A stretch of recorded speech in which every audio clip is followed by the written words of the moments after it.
Welcome to the school board's December 1st, 2020 public hearing on elementary boundaries. This meeting is now in session and is being held by electronic communications using Microsoft Teams due to the COVID-19 pandemic. Tonight, the board will hear public comment from community members on the elementary boundary proposal. We will act on this proposal at our regular board meeting this Thursday, December the 3rd. Mr. Goldstein, Ms. Talento, and Ms. Van Dorn are participating virtually. However, Dr. Cannon and I are present at the Syfax Education Center to accommodate speakers who choose to speak or who chose to speak in person. Before we hear from speakers, we have asked staff to present a brief summary of the boundary proposal. The board will not comment on this hearing at this hearing, but if there are any questions from any of my colleagues, I ask them to forward them in writing to Dr. Duran for staff follow-up. Dr. Duran.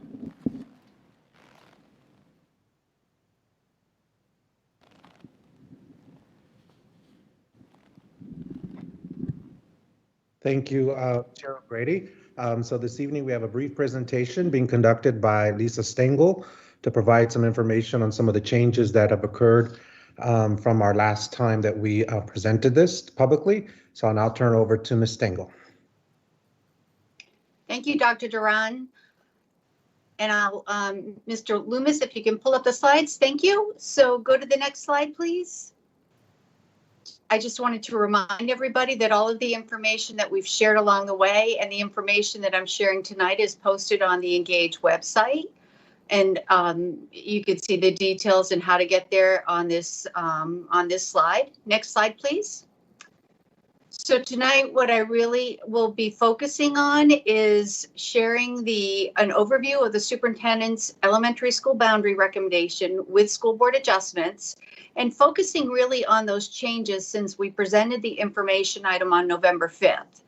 And digging a little bit into the grandfathering eligibility, which we have clarified in more detail, and some of the messages for the fall 2022 boundary process. Next slide, please.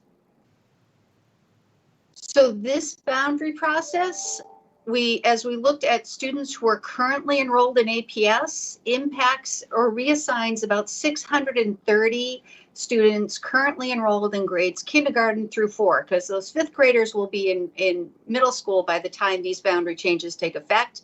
And that again is based on our September 30 enrollment, and does not actually remove the 120 grade 4 students who might take advantage of grandfathering if the current recommendation is what is adopted. It affects 6 schools and 33 planning units. Next slide, please. So the recommendation includes reassigning 3 planning units from Arlington Science Focus to Taylor Elementary School, 6 from planning units from Taylor to Arlington Science Focus, 3 planning units from Ashland to Arlington Science Focus, 3 planning units from McKinley to Ashland, 1 planning unit from Tuckahoe to McKinley at the Reed site, and it's the planning unit that the Reed site is actually located in, and 17 planning units from Arlington Science Focus to the new neighborhood elementary school at the Key site. Next slide, please. What I want to do is really highlight why we're focusing on the eastern end of the boundary process this time. The changes that we made between the November 5th meeting, when this was presented for information, tonight are only on that end of the county. I think, as we recall, there was a work session and we looked at that peninsula and some changes there. And so what we've shown here is really how these some of these changes have evolved in this process. So if you look at the first column here, shows planning units by those that were in their current elementary school boundaries, then how they were proposed in the initial boundaries on October 5th when we started the engagement process, the superintendent's recommended boundaries presented for information on November 5th, and then the adjustments that are today. And really, I want to call out 3 planning units here. So if you look at the ones that are starred, 24032, 24033, and 24090, they were always at Arlington Science Focus School until we put out this information on November 24th. And now we have them at the new school at the Key site. So earlier this week, we held open office hours and extended the invitation directly to those families. And we wanted to make sure that they had the information last week so that they could participate in the hearing tonight and provide input. Next slide, please. So digging a little bit deeper, I'm going to highlight 3 areas that show the changes that we had. So first, you can see the change here between what we did on November 5 and what is now proposed on November 24th. There are 3 planning units, 24010, 24011, and 24020. All 3 are north of Lee, on the north side of Lee Highway. They are currently in the attendance zone for Arlington Science Focus School. In our initial proposal in October, they were assigned to Taylor. On November 5th, we had them back at Arlington Science Focus, and in this proposal, we now have them back at Taylor. We could not, as we began to make adjustments, fit everybody at Arlington Science Focus and the key site. So these were the planning units that we have moving to Taylor, and they're surrounded by the other planning units along Lee Highway that go there. Next slide, please. The next planning units I'll focus on are 24030, 24032, 24033, and 24090. All of these are at the are closest to the key site or the planning unit where the key building sits. Again, their current elementary school is Arlington Science Focus. 24030 was assigned to the new school at the key site in that initial proposal. All the others remained at Arlington Science Focus. When we presented the superintendent's recommendations on November 5th, all were at Arlington Science Focus. As again, we looked at some of the adjustments that were considered. All of these have now been assigned to the new school at the key site. They are really proximate to the facility and are nearby. And we heard a lot in the interim process from this area of the community. Next slide, please. The last set of changes I want to focus on is the peninsula. So these are planning units 23180, 23200, 23210, and 2311. So again, all of these schools today attend Taylor Elementary School. In the initial boundary proposal, they sit between Science Focus and the key site. And so in the initial proposal, we had them at Science Focus. When we proposed on November 5th, the superintendent's recommended boundaries, we moved them back to, we maintained them at Taylor. And again, that was limiting the moves in this process. However, it really, as we considered all of the implications on transportation, proximity, these are again assigned to the Arlington Science Focus School. Next slide, please. So these slides look a little bit different than what we posted last week, and we will be updating this information. None of the details have changed, but as we've heard questions, we wanted to clarify this, so we are calling out these pieces very clearly. This is something that I wanted to point out as well. Planning Unit 16061 is eligible for grandfathering. Transportation will not be provided for grandfathered students. We are treating Planning Unit 16061 different from other planning units as far as the eligibility for grandfathering. It is the only Tuckahoe planning unit assigned to the Reed site. It's located in that planning unit, and I believe, we initially tried to not move any small planning units alone. However, this one, because of where it sits, as well as trying to limit the changes in this boundary process, they're a little bit unique. All of the current students we are proposing from grade K through 4, again, the grade 5 students will be in middle school who reside in this planning unit. We are proposing that they be reassigned to the McKinley at Reed building, and they also be eligible to remain at Tuckahoe through grandfathering until new boundaries take effect in the 23-24 school year after the next boundary process. We heard from families in this planning unit that that many want to attend Reed, but we've also heard from some who don't want to be the only families reassigned from Tuckahoe with the McKinley community. Therefore, they would like their students to have the option to continue at Tuckahoe. Sometimes it's within the family. They would like two different options for their kids, their older kids finishing out at Tuckahoe. So we think this is reasonable. Tuckahoe has the capacity to accommodate these students, and they should be able to remain there through the next boundary process. Next slide, please. So grandfathering for all other students who are reassigned in this boundary process. Again, we are not proposing transportation. Families that choose for grandfathering will be responsible for transportation. On this proposal, we are proposing all grade 4 students at the other schools involved in the process: Ashland, Arlington Science Focus, McKinley, and Taylor, who reside in a planning unit affected by a boundary reassignment, are eligible to remain with their current school through grandfathering. So that's for 5th grade in 2021-22. This includes students who are eligible, who are attending Arlington Science Focus and are in grade 4 and were either a team or a sibling transfer. These students are also eligible for the grandfathering. Grandfathering eligibility applies to current grade 4 students who are enrolled at APS. As of December 7th, we plan to actually notify all families next week and begin to gather that information so that when we do the spring update to projections, we have a good sense of who is returning to which schools next year so that they also get the resources that align. And the transfers at each of these schools the numbers of transfers are very small. And so all of those students could continue with their schools and are factored into the projections. Next slide, please.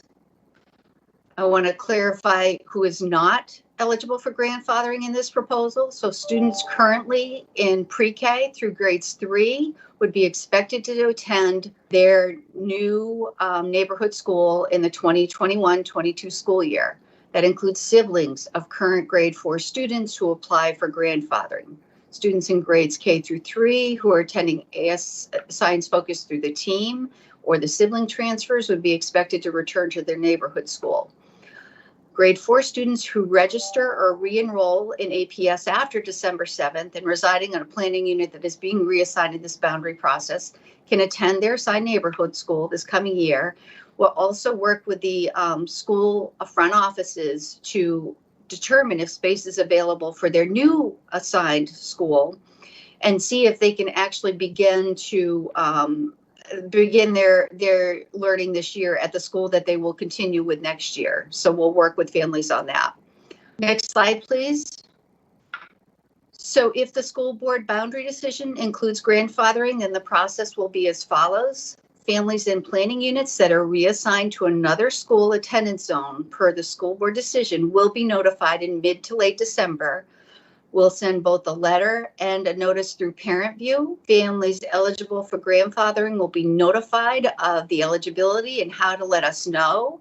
The information will be sent to eligible families in planning units that have been reassigned to another school, and will include the documents that they must complete before they return before the stated deadline.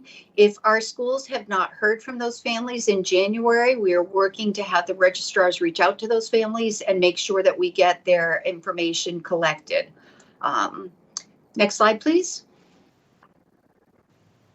Based on the proposals we presented, we're sharing tonight the capacity utilization. So in this proposal, Arlington Science Focus, you can see it, regardless of whether or not we offer pre-K at the site, we'll need that next boundary process to again make some additional changes at that school to bring it within the capacity of the facility. Ashland is within its capacity. McKinley at Reed is within its capacity. The first year it starts out a bit larger, but it moves within its capacity as we move a bit further out. Taylor Elementary School, the moves of some of those planning units to Arlington Science Focus, which it is much more proximate to, actually brings down enrollment at Taylor.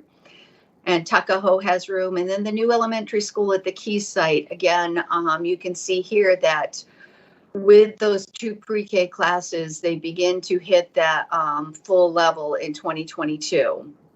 Next slide, please. And just as the last step in the fall 2022 boundary process, we will do what we plan to do this year and address all elementary school boundaries for implementation in the 23-24 school year.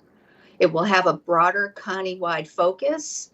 In 2022, we will seek to avoid reassigning planning units that are reassigned in the 2020 boundary process. It is possible that planning units reassigned this time around could be considered for reassignment in the broader countywide 22 boundary process, but we have been really cautious in making sure that we're making sound decisions now. Any planning unit that is not reassigned to another school in the 2020 process, including planning units that move with a school, could be considered for reassignment again in that 2022 boundary process. For the schools that need it, we will manage enrollment and provide relief for those that are over capacity. We will be doing this for all of our schools, regardless of whether or not they're in this boundary process. And that work begins in December as we get the projections and work on that with our principals and our departments. The 2022 process will focus on a boundary policy considerations and efficiencies, and a lot of the things that we had in place as we planned for this year will come back. Planning units that are walkable to schools will be considered for reassignment to those schools. Planning units that require transportation to their neighborhood school will be considered for a reassignment to another nearby neighborhood school with capacity. And that, I believe, is it. Thank you very much, Ms. Stengel, and thank you, Dr. Duran, for the opportunity for us to hear about the most recent updates to this proposal. We do appreciate it. Now, before the speakers begin, I'd like to review our public hearing process and speaker guidelines. We will hear all speakers who signed up, with in-person speakers going first. There are sanitizing wipes available at the podium for speakers to use as needed to wipe the surfaces and the microphone. In compliance with pandemic guidelines, we ask that in-person speakers leave the boardroom when you finish your remarks. Following the in-person speakers, call-in speakers will be announced in the order their calls were received. Each speaker will have up to 2 minutes to comment, and Dr. Cannonen will use a timer to keep track of your time.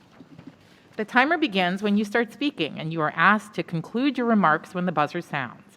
If a speaker needs interpretation, the speaker will have 2 minutes, and the interpreter will have up to an additional 2 minutes to translate the comments. We ask call-in speakers to please turn down the sound on all electronic devices. Please do not use your speakerphone, as that can distort the sound and make your comments difficult to understand. The school board does not respond to public hearing comments, but we're listening carefully and will take all of your comments into consideration. Please email any written comments to school.board@apsva.us. Please state your name when you begin. We're ready to begin. Ms. Mercado, will you please call the first speaker who is an in-person speaker?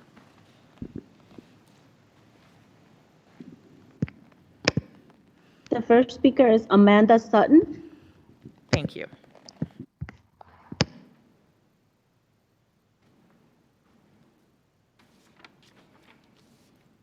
All right.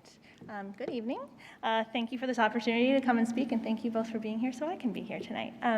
My name is Amanda Sutton, and I am the mom of 3 boys. I have a 6th grader at Dorothy Ham Elementary, a 4th grader currently at Taylor Elementary, and a rising kindergartner.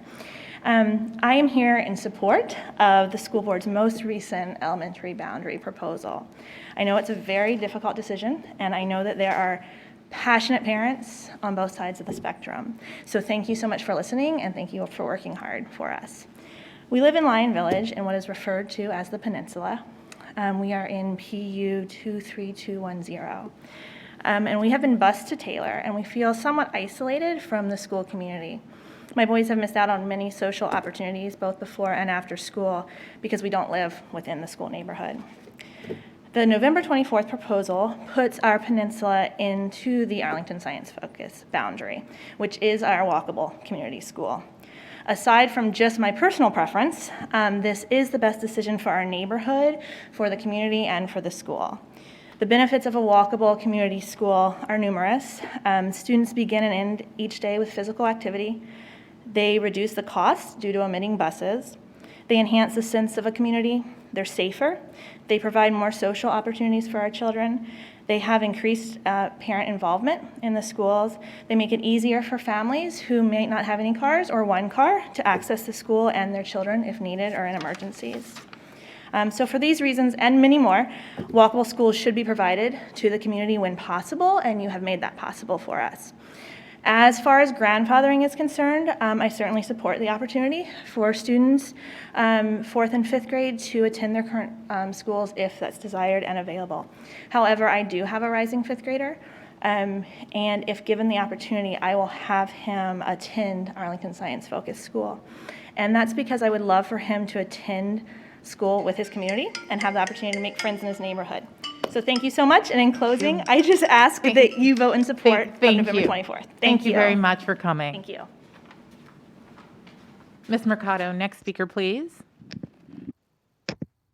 The next speaker will be Ryan Armstrong.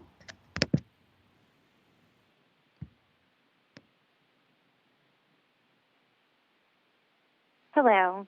Thank you for allowing me to speak today. My name is Ryan Armstrong, and I'm the mother of 2 boys, ages 4 and 2, and I currently live in Planning Unit 16061.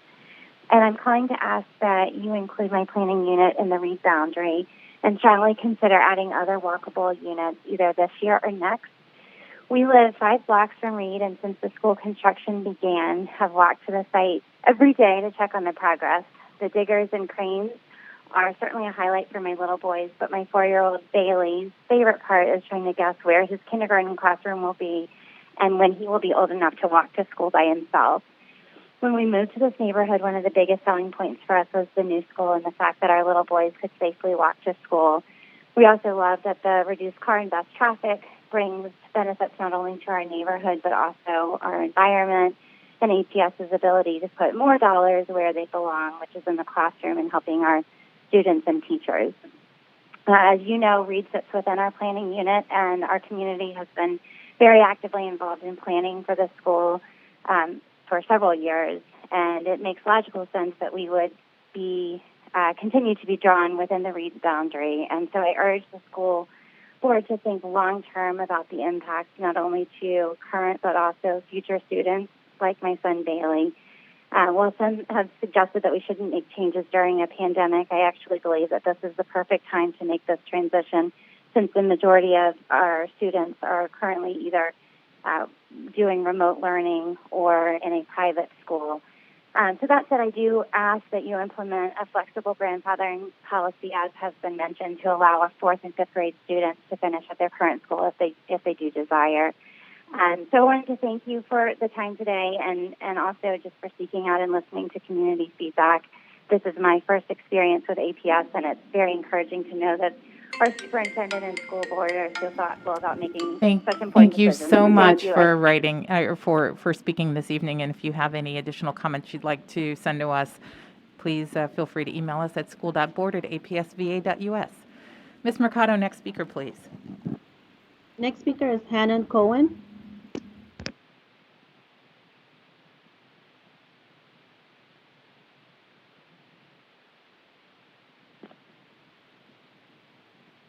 Thank you. Good evening. My name is Hanan Cohen, and I'm here to speak with you tonight about the elementary school boundary process. My son is a 4th grader at McKinley Elementary, where over the past 4 years he has forged deep and wonderful friendships with his fellow students and strong, inspiring relationships with many of his teachers.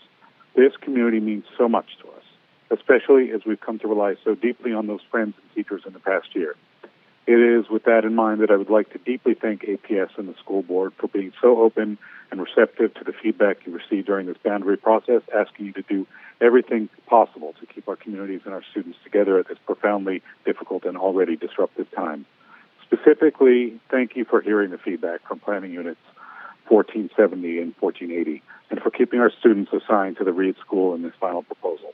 We look forward to making the transition from McKinley to Reed and helping to strengthen and build our school community at its new site at Westover, and are deeply grateful to APS and the school board for ensuring that we will have that opportunity. Lastly, I would like to thank you for including grandfathering of 5th grade students in this final proposal.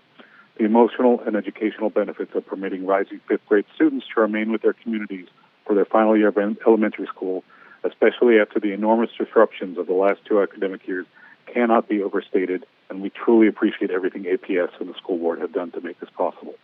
With that said, thank you for the chance to speak with you tonight.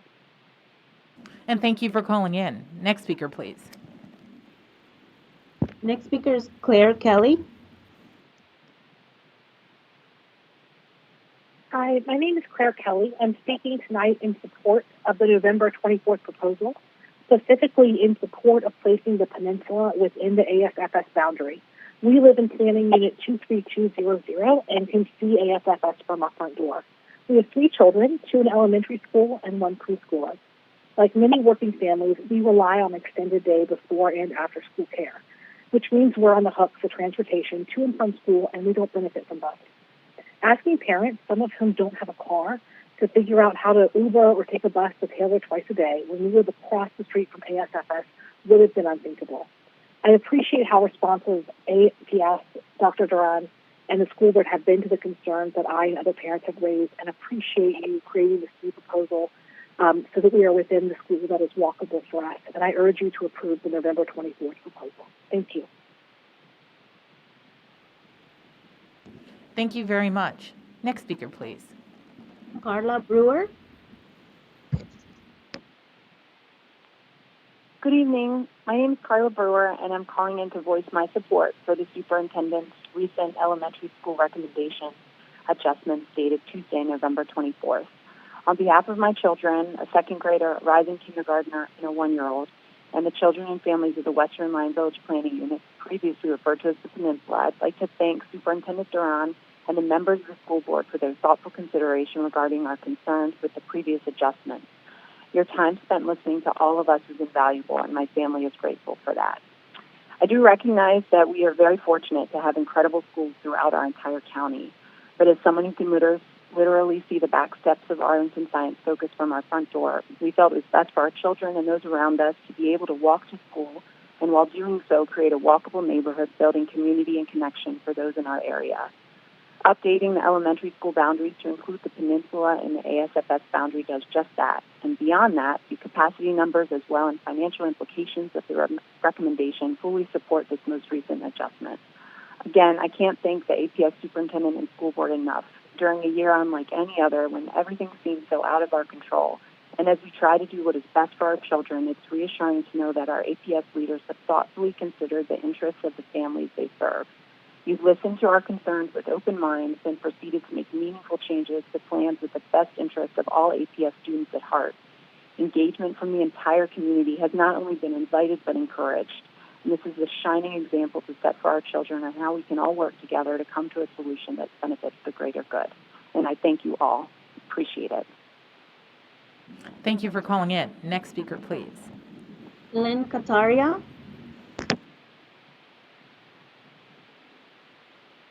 Hi, my name is Dr. Lynn Kataria, and I'm a mother to a 5th, a 3rd, and a 2nd grader at Arlington Science Focus School. I currently live in Planning Unit 24030 on the eastern side of Lyon Village and want to express my full support for the current proposed map. I worked and communicated with some families in PUs 24030 and 24031. Our families wanted to ensure during this trying time that our children were not excluded from their friends in contiguous planning units in Lyon Village. What we strove for was to keep our immediate neighborhood kids together. While the current map was a surprise to families in our planning units, we all came to a consensus that it was logical and made sense.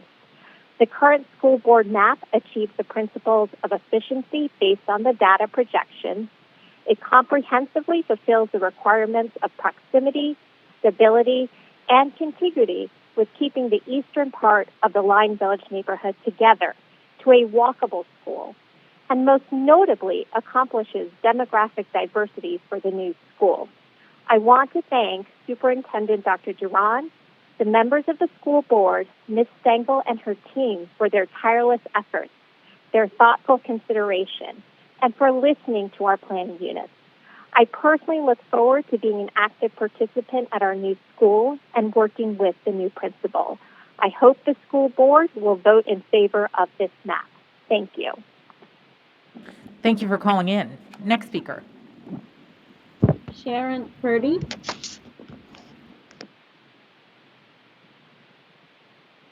Good evening. My name is Sharon Purdy. My husband Michael and I have 3 children at McKinley. We are one of the 3 planning units that were considered for GLEAD, and under the revised plan, we are relieved to be assigned to read with the majority of our McKinley community. The current version of the boundary map does a significantly better job of achieving the APS goals to balance capacity and keep communities together while maintaining flexibility for a more holistic countywide boundary process down the road. I wanted to call in tonight to express my heartfelt appreciation to Dr. Duran, the APS staff, and the school board members for their time and effort throughout this process. Their willingness to listen and incorporate feedback from the community is greatly appreciated. I also want to acknowledge that APS successfully disseminated updates and information via email and their website, in addition to posting slides and lots of materials online. There were several opportunities to speak at school board meetings, discuss concerns with school board members during the office hours, and to observe working groups over the past few months. From a parent's perspective, this process was incredibly fast-paced and time-consuming. Even for those following closely, it was challenging to absorb the material quickly enough to provide meaningful feedback. More importantly, I fully acknowledge that my participation in this process was a luxury, one that someone who is working more than one job, doesn't have childcare, or has a language barrier likely does not have. With equality as a goal, I urge APS to think creatively and about ways to solicit and incorporate feedback from more families in the next countywide boundary change process. I hope the plan is less rushed to ensure that all have a chance to participate and have their voices heard. Thank you again for your commitment to our public schools.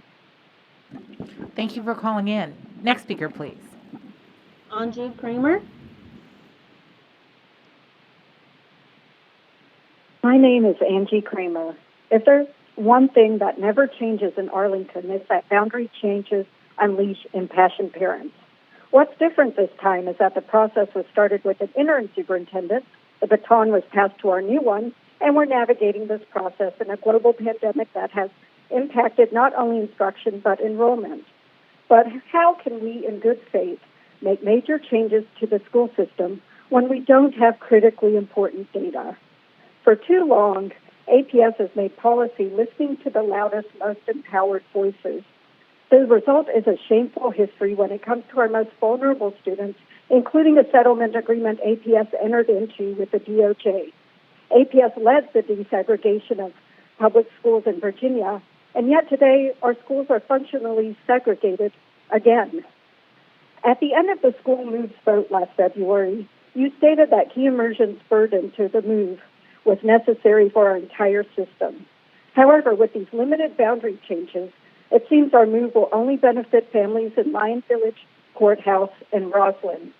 How is moving key, which will result in 160% overcapacity, aligned with our DOJ settlement? And what will this move mean for our most vulnerable EL and poor immigrant families who have been hit hardest by COVID? Being massively over capacity was never acceptable for Arlington Science Focus. It's not acceptable for Oak Ridge or Abington. Why is this being normalized for key immersion? We need to understand if the pandemic flight is permanent. What will enrollment look like next year? Let's please take a pause to the next school year. Let's evaluate not only the objectives to balance capacity, but to re-emphasize our values. Let's show true leadership and create a new, much more equitable future for Arlington Public Schools. Thank you. Thank you for calling in. Next speaker, please. Ryan Brezek. Hi, thank you. My name is Ryan Brezak. My family lives in Plan Unit 24031 in Eastern Lion Village. We have a daughter in kindergarten at ASFS and 2 younger children who will matriculate to kindergarten in 2023 and 2025. We support the current recommendation because it will allow our daughter to attend school with the other children in her neighborhood.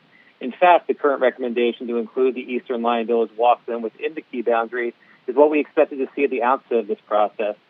And for context, our planning unit matriculates 1 child to kindergarten per year, making our daughter the only child in her grade in her planning unit.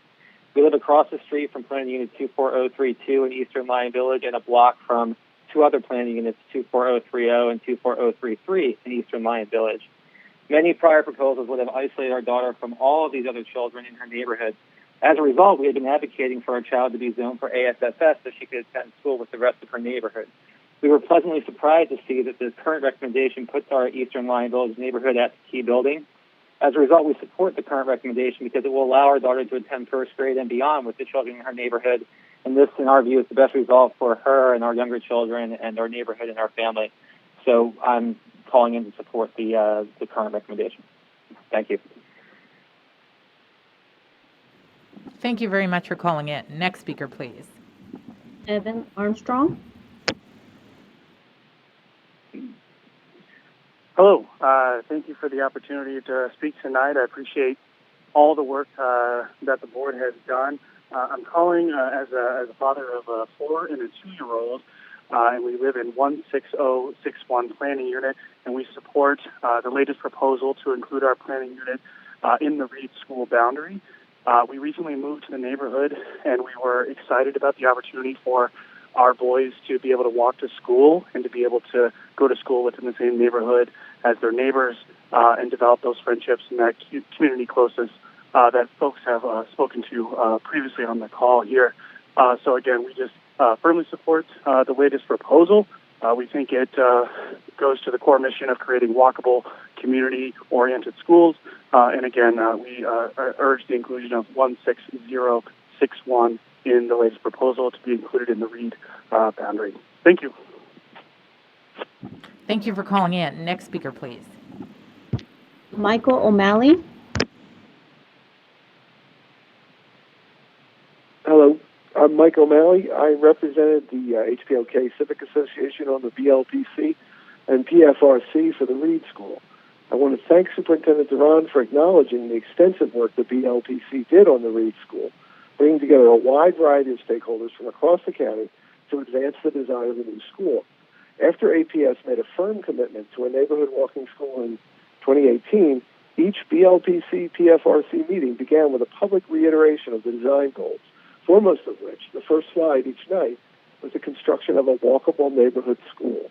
We worked hard to balance the interests of parents, neighbors, teachers, children, local businesses, and members of the Arlington community who use the site regularly. Neighbors who worked for well over a decade to reopen an elementary school at the Reed site were delighted at the design, recognizing the need for a very large school and accepting the noise and inconvenience that construction has entailed. We appreciate the superintendent's recommendation to include the planning unit in which the school is located, and we urge APS to make good on its commitment to a full walkable school in the 2022 boundary process, including those planning units currently excluded. Thank you very much. Thank you very much for calling in. Next speaker, please. Next speaker is Brad Irvin.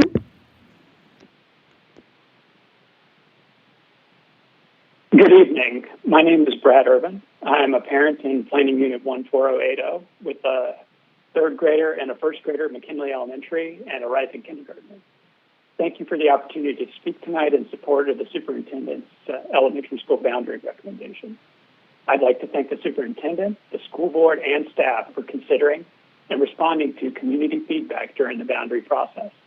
This includes the unanimous comments from parents in Planning Units 14070 and 14080, as well as support from the wider Westover, McKinley, and Arlington communities to keep our planning units with our neighborhood at the Reed site.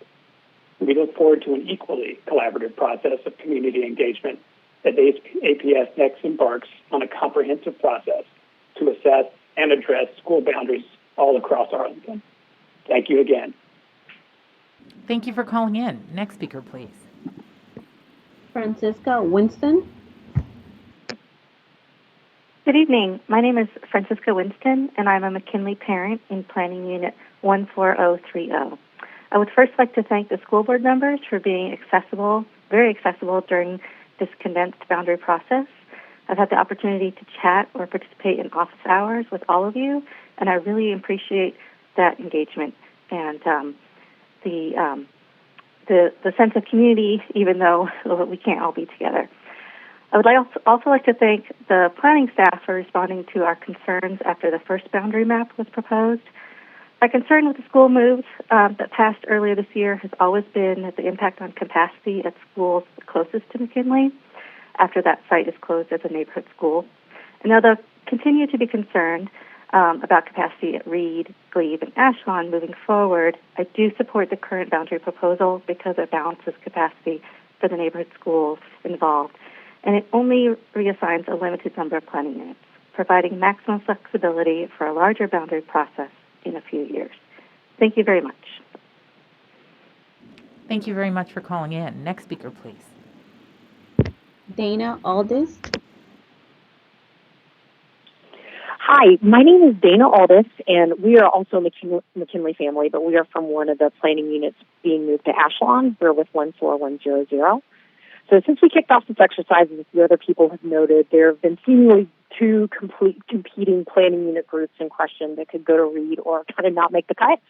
16061, which is the planning unit that Reed sits in, which again is currently zoned to Tuckahoe, and the 14100 group, as I'll call it, which are our planning units that are currently at McKinley that are slated to move to Ashland. So as people have said, maps have always shown the same trade-off as if one group gets to go to Reed, the other doesn't, and vice versa.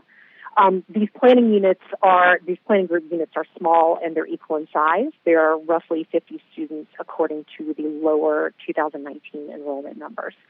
So seemingly 16061 will be zoned to Reed, which is understandable. It's the planning unit that Reed is in. But in turn, our community and PTA have consistently asked for full grandfathering for all impacted McKinley kids to Reed until the next boundary exercise. So this is the most important thing that I wanted to say. This is even more possible given the superintendent's most recent proposal from across the past few days, because in it, Planning Unit 16061 is being given full grandfathering privileges for all grades to Tuckahoe until the next boundary exercise. What that means is that decision will result in more students at Tuckahoe naturally and fewer students and therefore more capacity at Reed. And again, our planning unit or their planning unit and our group's planning units are roughly the same size. So it is fully mathematically possible, and you should equitably allow full grandfathering in planning units 14110, 14100, and 14101 to Reed until the next boundary exercise. And to state the obvious, the McKinley community in particular has endured additional stress throughout this process because we were forced to sacrifice our school as a result of all of this. Thank you very much for calling in. I'm sorry your time is up. We do appreciate you calling in, though. Next speaker, please. Deidre Fair James.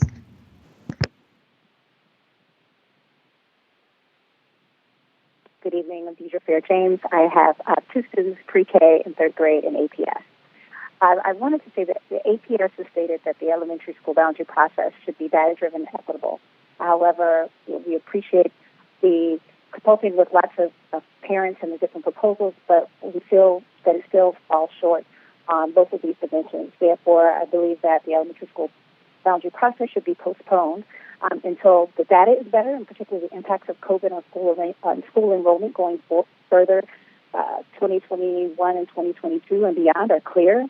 And there's a more equitable and comprehensive proposal for how the current proposal will address the overcrowding and transportation concerns for key immersion families.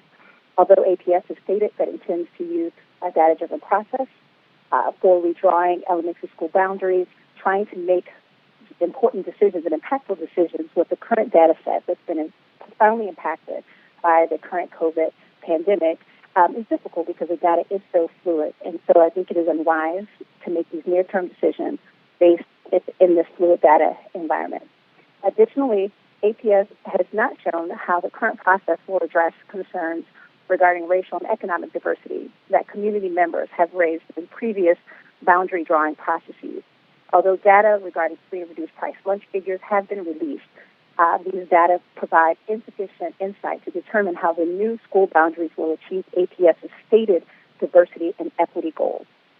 In particular, the release of full civil rights statistics on all future boundary options, including racial demographics, in addition to the issuance of an official statement regarding the board's position on the current racial and social economic disparities in the county, should be provided.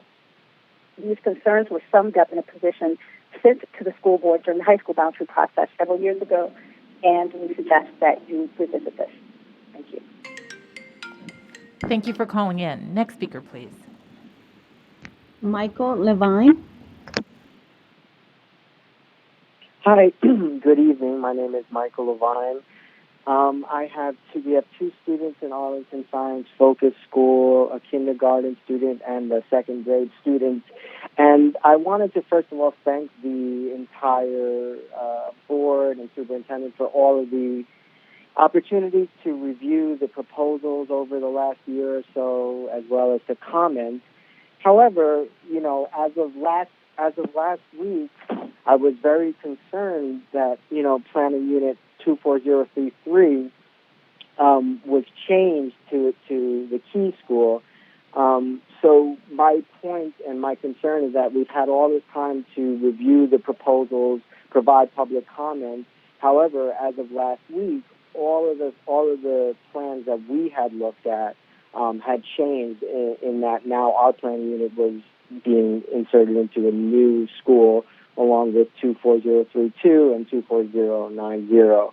So I would urge the board to give more time to the families in those planning units to assess the information, to provide comment on it, and to give us a chance to absorb the information and make decisions accordingly, provide input, etc. Giving us only a week notice with a drastic change after we've had a completely transparent process, I find that to be a little bit disheartening, and I would urge the board to consider that as they approach December 3rd's proposed vote, and I would ask that we have some more time to assess and provide public comment to the board. Thank you very much for everything you guys have done during this pandemic.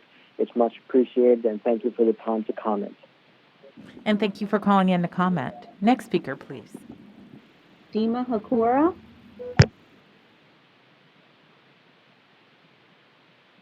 Hello, my name is Dima Hakura of Planning Unit 24100 in Courthouse, Clarendon. It's 2020, the year of the pandemic. On that basis, APS has limited this process to decrease stress. Our stress has exacerbated. First, APS is refusing to zone us to the new school, even though we are part of its walk zone. And they are moving 82% of our school community from ASFS to it. In other words, we're forced to ride buses to a school further away during the pandemic when we're a short walk from another. Second, APS is refusing to concede that our students have been reassigned to a new school in all but name under APS and state policies. It is our students who need to acclimate to a new student body. Even the school's accreditation is moving with the rest of their school to the Key site.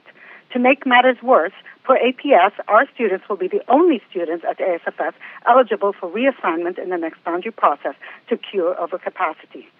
Third, this plan leaves ASFS at overcapacity and other schools significantly under capacity. ASFS will potentially be over 133%. And when is all of this happening? During a pandemic. During a time when medical professionals are pleading with us to socially distance, a time when 10 trailers on ASFS's limited field make social distancing practically impossible. All of this in the name of less stress during the pandemic. I urge you not to make this mistake. It is unconscionable to add more students to the ASFS campus while leaving other schools woefully under capacity. It is imperative that you reduce the number eligible to attend ASFS and to ensure that it operates under its building capacity. Furthermore, you have to apply the stability consideration that you apply to the rest of the county and not reassign our planning units yet a second time in the next process.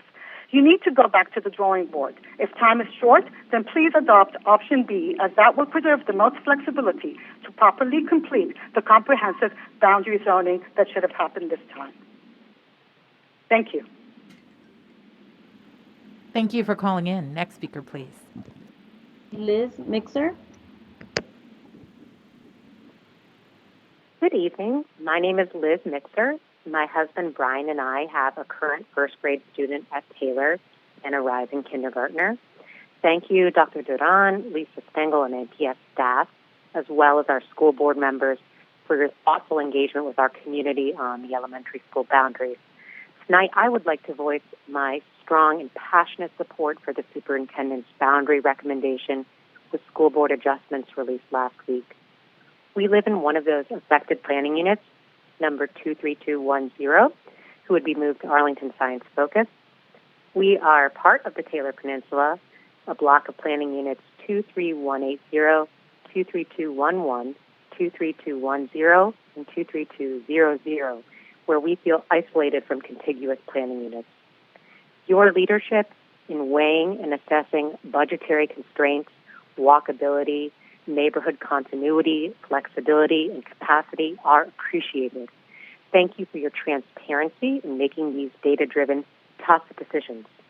Our peninsula has also organized and run the numbers, and we thank you for engaging with us. Undoubtedly, it would be far less difficult and stressful for you to wait and reassess, but our families, and especially our children, are grateful for your action now. We express our thanks should our children walk together with our neighbors to school next fall.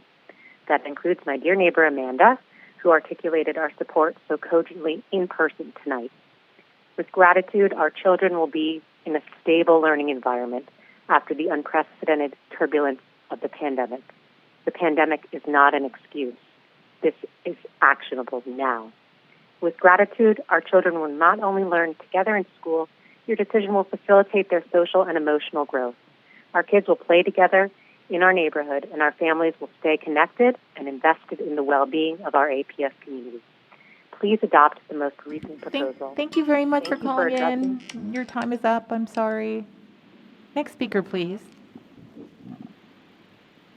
Next speaker is Patricia Manis. Hello, hi there. My name is Patricia Manis. I'm a parent of 4 young kids from Planning Unit 24033, and my oldest child is a first grader, and then I have a rising kindergartner and 2 preschoolers at ASFS. And up until this last recent change, we had always been assigned to ASFS, and this change 2 days before Thanksgiving has us being really concerned, and we're very surprised, and I believe you have not heard much from our part of Line Village yet because we have not had any chance to get organized and respond, and I find this not very fair and also not very accessible. I would ask you to please include our planning unit, the 24033, at ASFS again, and I believe that would probably be going back to the November 24th proposal. Also, there's something we're concerned about. If the eastern part of Arlington keeps growing, then it might be necessary to move kids away from the new school site at Key. And if we're moved there now, I believe that kind of means that we're locked in and it would not be possible to take us out of that school again. Thank you very much for listening. Thank you very much for taking the time to call us. Next speaker, please. David Markle. Good evening. My name is David Markle, and my family resides in this 16090 Planet Unit. Our children go to Glebe currently. Thank you for providing me this opportunity to be heard. I speak on behalf of about 8 families in our Glebe bus stop. Many of us are confused that 16090 is marked as a potential walk zone for Reed, but inexplicably, children in this zone are still planned to be bused to Glebe.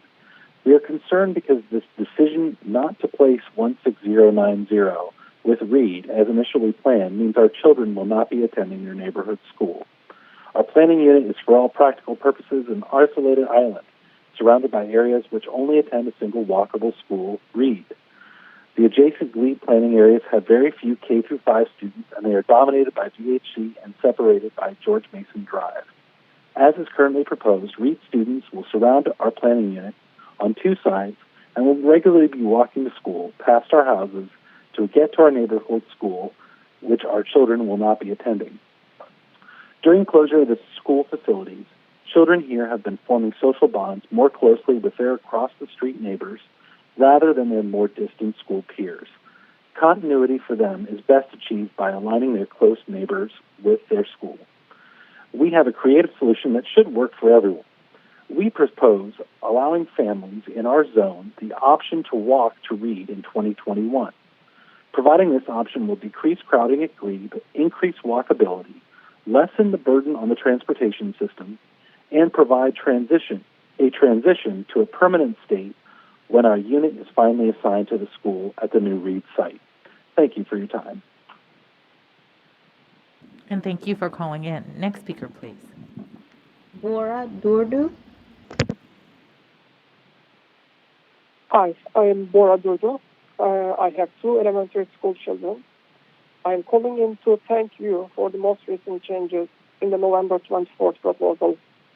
We are one of those families in the Lion Village Peninsula who engaged with you over the past couple of weeks through various channels, raising our concerns regarding your previous proposal released on November 5th. Your most recent proposal addresses many of our concerns. Thank you for listening to us and making these changes. I would like to reiterate one of the points we have raised. For quite some time now, the efforts have been focused on implementing the idea of walkability with an eye towards reducing cost, traffic, and carbon footprint. More broadly, our community got to expect walkability to be an important priority in the current rezoning process. The most recent changes are a big step forward towards these objectives. I also would like to make a more general point. As a policymaker, you are tasked with an important mandate to take into account social costs that individual families might not fully take into account. For example, a family looking at the boundary process from her individual perspective might not fully internalize the monetary cost of busing their kids to a further away school. They may also not internalize the environmental costs or the negative externalities on others because of busier traffic. However, as a policymaker, you can have a more objective perspective and take into account these broader considerations. Your most recent proposals take us in the right direction by looking beyond individual preferences and by increasing the number of students who can walk to their schools. Finally, your proposal will also support a more diverse student population in ASFS, Taylor, and Mid School at Key. Thank you for listening. Thank you for calling in. Next speaker, please. Jillian Burgess.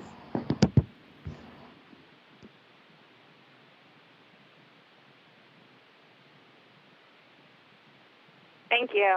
I co-sign the other speakers who have and will say that APS has failed to lead an equitable process and that the November 24th recommended boundaries do not achieve an equitable outcome. It seems that we make these comments in every public process. And it seems that every time, school board members say, APS must do better, but nothing changes.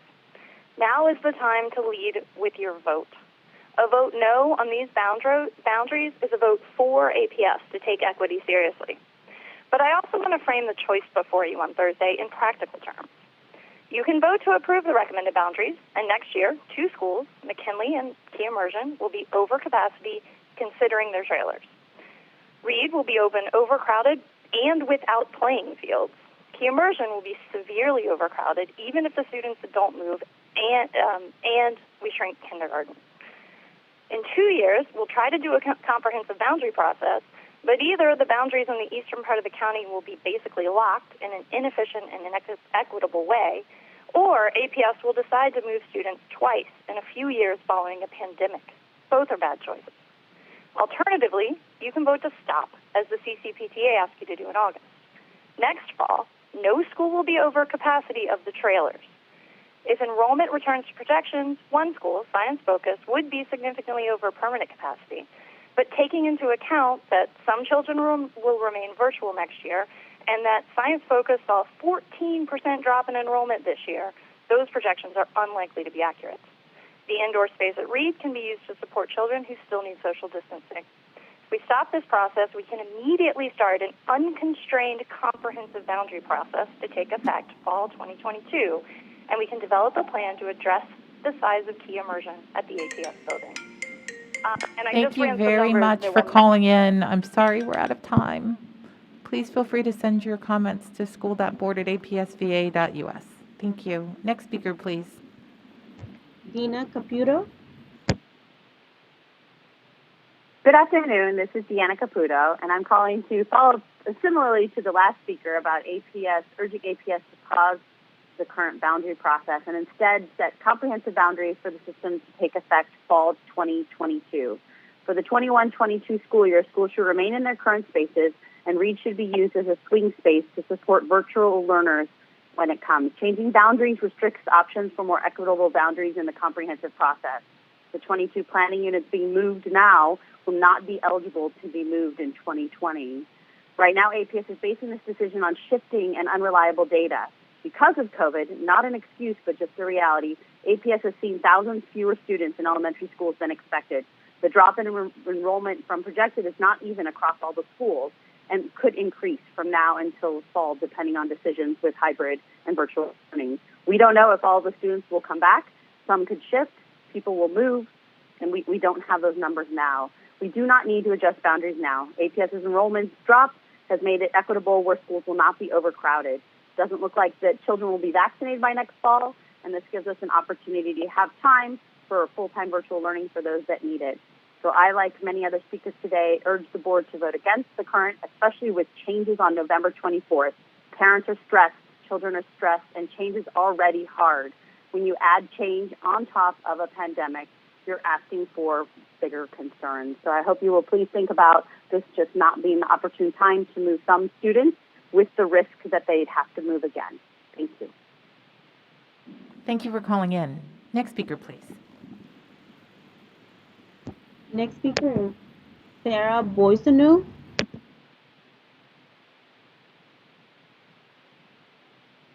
Hi, my name is Sarah Boiseno, and my husband Andy and I are the parents of a McKinley second grader in Planning Unit 14080.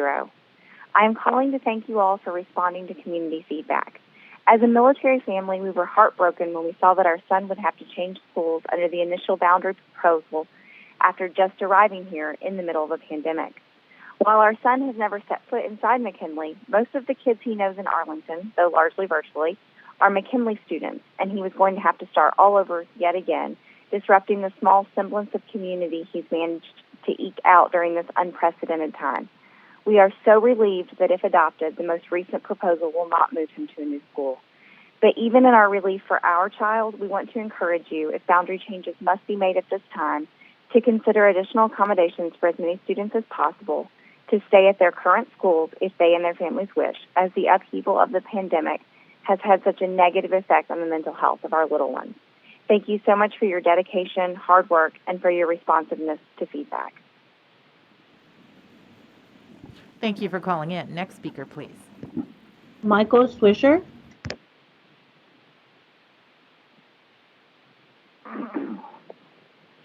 Hi, good evening. My name is Michael Swisher, and I ask that you stop the boundary process. Some of you know me, longtime resident, working 23 years in the community, for the community. I got 2 kids, one to graduate, another in 9th grade at Tech. I got no skin in this boundary game as a parent, but as a community member, I do. About 3 years ago, I helped shape the current APS strategic plan. For nearly a year, we talked long and hard about equity, even almost put an entire goal specific to equity in there. We didn't, and I regret that, because all references to equity were buried somewhere in the depths of the document. The actions of this round of boundary changes reflect APS's tepid commitment to equity. It catered to a small, organized, and vocal group of parents and did little to actively capture voices and needs of marginalized communities. When I tried to talk to a friend into speaking tonight, she pointed out that the community, quote unquote, put diversity as a 4th priority, 1 percentage point above grandfathering in 4th grade students. Interestingly, that 5th priority, the grandfathering, has been addressed in the proposals, yet we've had nothing in here that clearly indicates how these moves impact diversity and families that are most marginalized. Community input on those priorities came from 6 schools who provided 82% of the responses. On the other hand, 12 schools had just 3% of the responses. I find it disingenuous at best and harmful at worst that the board and staff hide behind decisions based on, quote, community input. Diversity serves all of us. Inclusion serves all of us. I say this as a white guy who grew up in an all-white suburb of a very segregated Cleveland. I grew up not knowing black folks and other people of color. I told racist jokes well into my 20s, and by my ignorance held on to racist views beyond that. I've been working on being anti-racist thanks to challenging racism. I want something different for all kids in our community. Honor diversity, honor equity, stop this process. Thank you for your work on this. Thank you for listening. Have a good night. And thank you for calling in. Next speaker, please. Christy Anthony. 'Hi,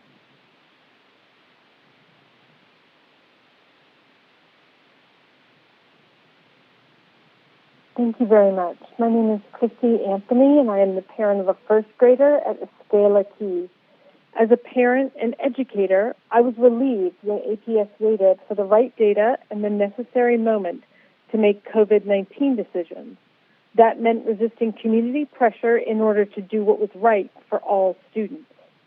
I ask you to use those same decision-making tactics regarding elementary boundaries by waiting to do a comprehensive process for implementation in fall 2022. Waiting promotes data-informed decisions. APS is down 1,700 elementary school students, unevenly distributed across the county with demarcations of wealth and race. In a few months, data on post-pandemic enrollment will be available. Waiting leverages the time bought by this enrollment drop. We can use the lower enrollment to manage educational needs differently as we reopen and readjust. Waiting aligns with APS's core values of equity and inclusion. The current boundary proposals lock in planning units that have real implications for civil rights data. Implementing proposed changes for fall 2021 disproportionately impacts schools with a high proportion of free and reduced meal recipients. The current proposals, based on old data, best protect the whitest and wealthiest areas. As with COVID, I am confident APS leadership is receiving community pressure to rush a decision based on pre-COVID data and a presumption about what our new normal will be. I cannot say what the interests are behind such pressures, only that those advocating for rushed decisions do so without regard for the data available today, the data that will be available soon, or the equity APS needs for our future. Thank you. Thank you for calling in. Next speaker, please. Amanda Bachelet.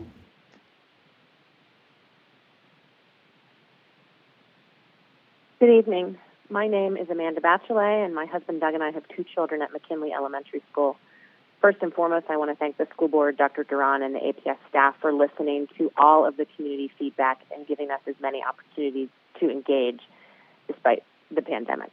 My family was relieved by the current superintendent's proposal dated November 24th, keeping my planning unit 14030 with most of the McKinley community and balancing capacity much better across the affected schools.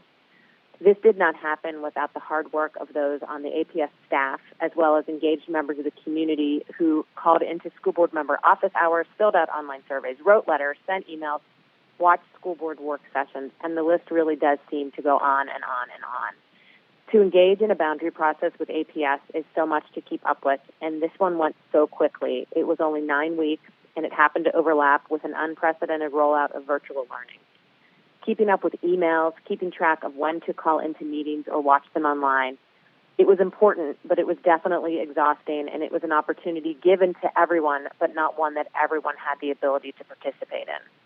I would really like to see APS look at this process and improve upon it for the next time, whether it's for the upcoming middle school boundary next year or elementary school in 2022. A couple questions that I'd love APS to ask themselves. Can you create a longer-term vision and not create these 8 to 9 week processes where if you happen to miss a week or two because it's a rough week at school or a rough week at work, it's so hard to catch up or even be able to form thoughtful feedback? How do more families get involved, and how do we ensure that all voices are heard? And lastly, have the challenges that APS faces related to boundaries started to really, truly outweigh our resources? Certainly, the Office of Planning and Evaluation has more on their plate than boundary work, and the boundary work never seems to end. Is it time to consider engaging outside resources to assist with the upcoming boundary processes across elementary, middle, and Thank you very much for calling in. If you would, we'd love to hear the rest of your comments. If you will just send them to school.board@apsva.us, then we can read them. Thank you. Next speaker, please. Next speaker is Lisa Norette Hines.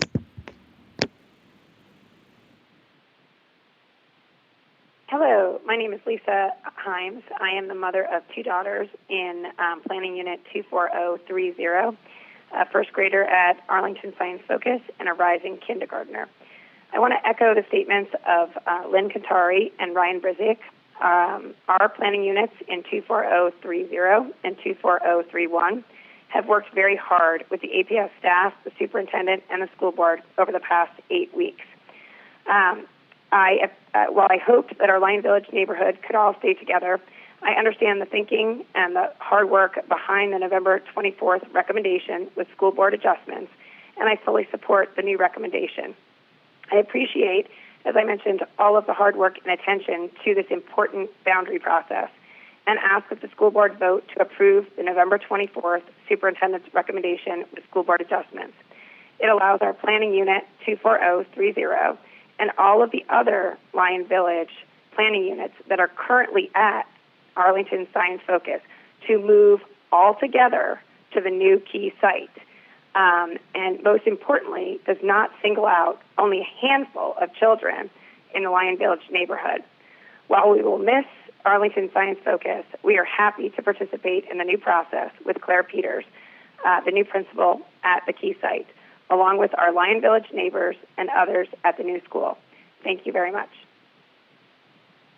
Thank you. Next speaker, please.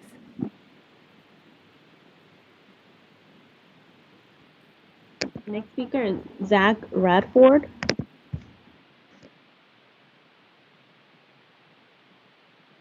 Hi, good evening.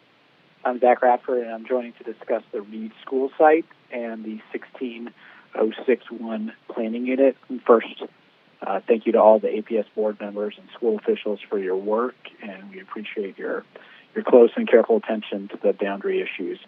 I'm asking, and doing so, I believe, on behalf of several other similarly situated parents, to ensure that planning unit 16061 can attend the new school at the Reed site. That appears, based on what we've heard this evening, to be the plan that APS is following, and we appreciate APS moving in that direction, and we appreciate the grandfathering option for those who want to continue attending Tuckahoe. It is critical, and the reason I'm speaking tonight is that it's critical that Reed remain available for those in 16061 who want to attend. We have a 5-year-old now at Tuckahoe and a 2-year-old, and we live 1 block from the new school site. I can't imagine a world in which they would be blocked from attending a school that is just 1 block away. Preventing this option in which they must go to another school miles away makes no sense. We'd like to put to rest and ensure that APS puts to rest any entertainment of an option in which they cannot attend the new school at Reed. If they're blocked, if they're forced to go elsewhere, they'd be put in a bus, clogging roads, creating exhaust. The school would be paying for gas, paying for a driver, paying for wear and tear on a bus, paying for wear and tear on the roads, and so on. And that would be violating many county priorities, such as a car-free diet, violating the goal that we reduce congestion, reduce greenhouse gases.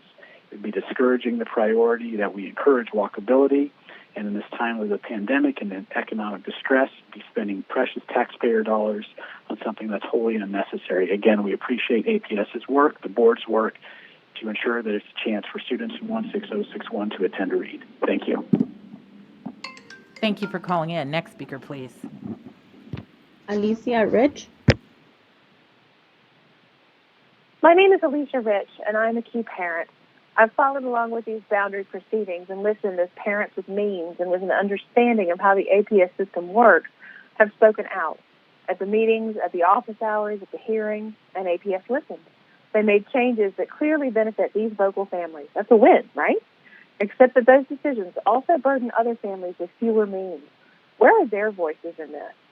In past years, key parents who know the system have worked with other parents who aren't as familiar with it in order to educate them about how they can participate and the fact that they can ask for changes that benefit them.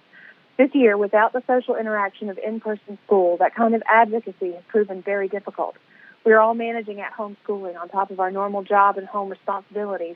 In addition, the Key PTA has rightfully prioritized getting physical resources to those in need. We are maxed out and haven't been as successful at helping everyone get their voices heard this year. That said, the point must be made. Educating parents about engagement, not our job. Reaching out to parents about decisions of the school system, not our job. What is APS doing to capture the voices of our more disadvantaged residents? And how are those voices being considered? Recently, APS staff conducted an unannounced visit to an affordable housing community near Key and spoke with families that happened to be picking up free groceries from ASAC. An unannounced visit to a community during food distribution is not good community engagement. First, it does not inform the community of the possibility to engage and prepare. Second, it only engages a specific slice of the population. And third, it does not take into account the power dynamic between government staff and respondents from a low-income community who are in the vulnerable position of picking up free goods. Before any decisions are made on boundaries, APS should reach out in meaningful ways to balance the voices they hear and educate all parents on what they could ask for. Thank you. Thank you for calling in. Next speaker, please. Neil Desai.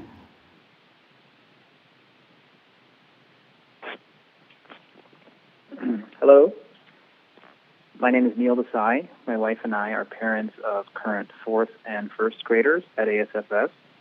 Many thanks to all of you for your hard work with regards to the elementary school boundary changes. We are in Roslyn in Planning Unit 24050, and with the new changes, we will be zoned for Key Elementary. While we had intended and hoped for both of our children to finish their elementary school years at ASFS with their amazing staff, teachers, and community of families and children, we understand the many challenges with the current zoning of elementary schools in Arlington and are in support of the new boundary proposals. Thank you for making the change in the proposal to allow grandfathering of 5th graders, as this will allow my older child to finish her elementary school years at ASFS. However, the current proposal does not allow grandfathering of siblings of 5th graders, which means that if my older daughter were to attend ASFS for her 5th grade year, her sister would need to attend Key for her 2nd grade year.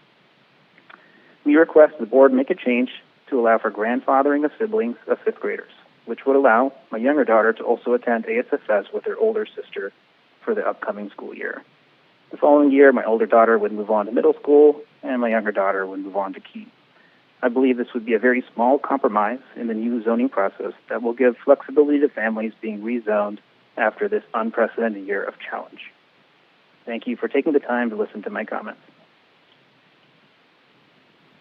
And thank you for calling in. Next speaker, please. Allison Collins. Hello. Thank you so much for listening to my comments this evening. Thank you to the superintendent and the school board and everyone involved in this process. I live in Planning Unit 16090 with my family. I have a 2nd and 4th grader that go to Glebe Elementary School, and they currently are bus riders. We live about a mile away.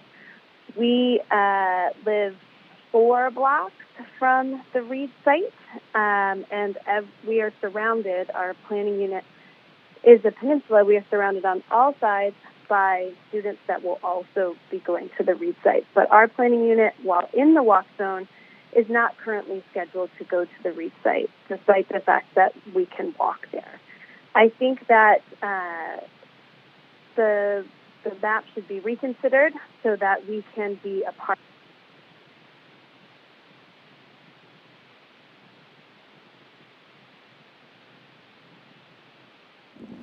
I think we may have lost Ms. Collins. Ms. Mercado, will you call the next speaker, and then if Ms. Collins comes back, we can let her finish her comments. Ms. Collins, I apologize. I'm here. Oh, yes, I am. Yes. Okay. Sorry. I don't know when I just kept talking, so I apologize. I don't know when you lost me, but did you hear some of my comments? We did. Why don't you start I over? apologize. I won't hold you. We'll have you start over, so there's not really any confusion there. Feel free. We'll restart the timer. Thank you.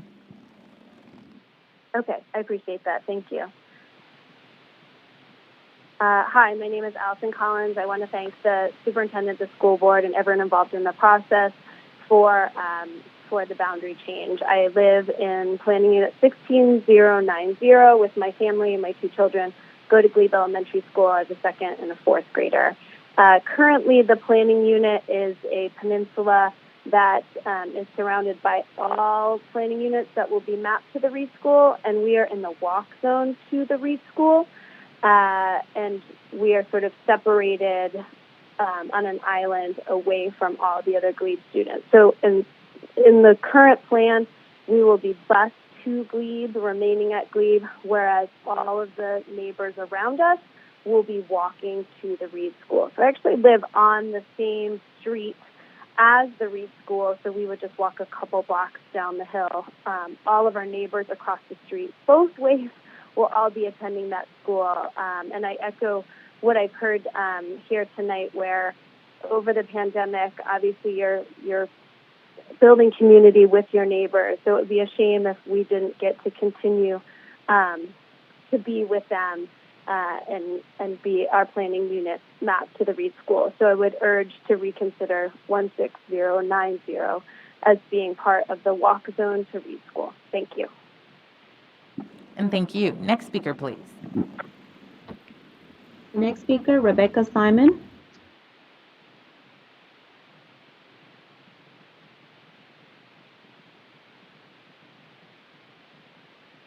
Yes. My name is Rebecca Simon, and I'm the mom to a first and third grader at Escuela Key.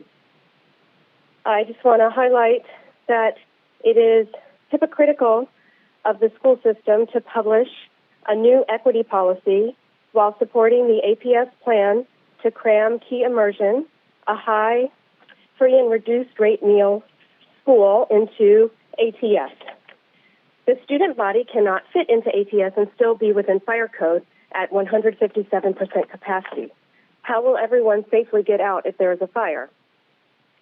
All the while, APS is saying that we should tear down the boundary process so as not to disrupt communities. This rationale is offensive and insensitive to those families at Key who will experience huge disruption when they are forced to move to ATS or be reassigned to Science Focus. They are not being given the option to stay put. And the only reason APS says the option programs and McKinley have to move is to do an effective boundary process. After arguing that these moves are necessary, shifting to a piecemeal effort now is insulting to the communities that you are disrupting with school moves. That's 2,000 students you're not even considering. And as Ms. Van Doren noted at the last school board meeting, APS is failing at engaging many in the Key community. They don't know what's about to hit them. Put the moves and the boundaries on hold until we are ready to do a comprehensive, inclusive, equitable process. Thank you for listening. And thank you for calling in. Next speaker, please.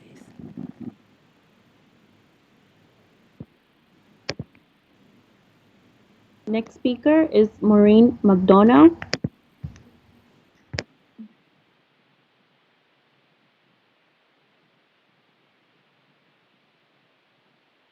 Hi, can you hear me?